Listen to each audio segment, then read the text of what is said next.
My last video on my main channel has done really well, how to teach your dog not to jump. I really want to thank you. And what's so special about that to me is that I know that a lot of new pet parents out there who are looking for ways to teach their dog will come across that video early on, because that's one of the first big issues with a lot of people when their dog is jumping on them when they don't want to. So that will set a lot of people on the proper trajectory in order to teach their dog in positive, loving, humane ways. So thank you for getting that video out there. I'm gonna take a great question here on my secret YouTube channel today. There are two types of dogs in this world. There are dogs who love dog parks, and there are dogs who do not love dog parks.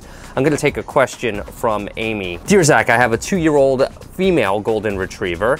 She has very poor social skills with other dogs. Whenever I take her to the dog park, she will bark and snarl at the other dogs at the entry gate. As soon as she goes inside the park, she's usually okay, but then she tries to assert her dominance. She's also quite moody. If a dog goes to sniff her or try to make her play, she gets mad and will bite them. Now, it rarely turns into a fight, but when it does, she's like a human lady. She won't start it, but she will sure as heck finish it. I'm a big advocate of positive and humane training. I hate prong and shock collars and choke chains, and I don't like to use dominance training. What should I do? I'm running out of options, and I don't want her to miss out on the park. Please help. Thank you, Amy.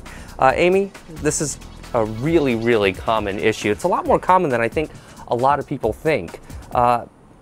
Dog parks can be a paradise for some dogs, and they can be very stressful for other dogs. Sometimes we as people are very guilty of imposing our will on our dogs, and we put them in a situation where we're asking for too much too early. And this is a classic example of that.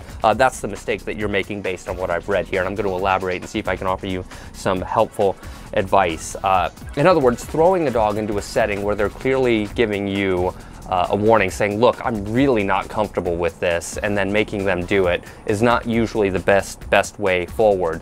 Some exceptions to this might be with a young puppy who tends to bark at everything because they're unsocialized and young, and they tend to get over it kind of quickly if you bring them into the situation. Usually issues like this stem from lack of socialization as a young puppy, or it's possible that this is simply your dog's personality. If your dog is moody towards other dogs, I find the best way forward is to introduce them to other dogs in small doses. If possible, at your dog park, if it's possible to do something that your dog really loves just outside of the dog park, where your dog doesn't have access to the dogs inside the dog park. Maybe there's a see-through fence where you can play fetch on the outside of the dog park so other dogs don't come and run up to her. In other words, create a positive experience around these other dogs rather than just throwing her into the deep end. Maybe just general obedience training with treats might be something that you can do. In other words, just letting her know, look, this is a fun place. We do lots of fun things here, but I'm not going to push you to the point where you're not comfortable. Because if we do that, our dogs tend to react and we lose control. When you have your dog in the dog park and another dog is coming up to them and your dog is biting them, you have no control of the situation. Your dog's not on leash.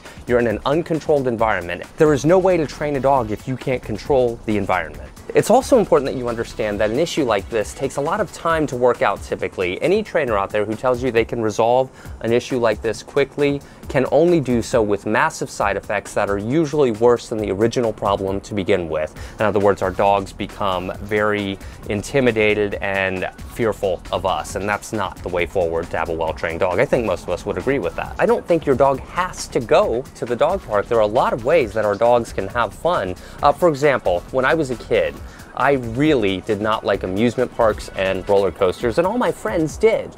But over time, I learned that it could be a fun experience if I took my time and learned how to enjoy the park on my own terms. Remember, the best time to correct this unwanted behavior is before it occurs. When another dog is coming up to your dog, ideally under a very controlled circumstance, you're able to see it coming from a mile away if you know your dog really well. That's where you want to encourage them to get their attention onto you. Reward them very positively for doing the right thing. Now, recently, I made a video on how to teach your dog not to bark, where I actually had some leash reactivity illustrations and how to deal with that exact situation. Remember, once your dog has lost it or they've been triggered to snap at another dog, they can be quite difficult to reason with in that frame of mind. So the best way to deal with this is to prevent that frame of mind from coming about to begin with. Before they escalate to that, get their attention back on you, calm them down, reward them, let them know that you like that behavior, and do this often. Over time, your dog learns that listening to you equals great things for them, and that you really know how to lead them rather than going on their initial instincts to snap at the other dog. So anyway, I hope this helps. If you haven't seen the video on how to prevent your dog from jumping, make sure you check out that video as well. And we will see you guys in the next video. All right, bye.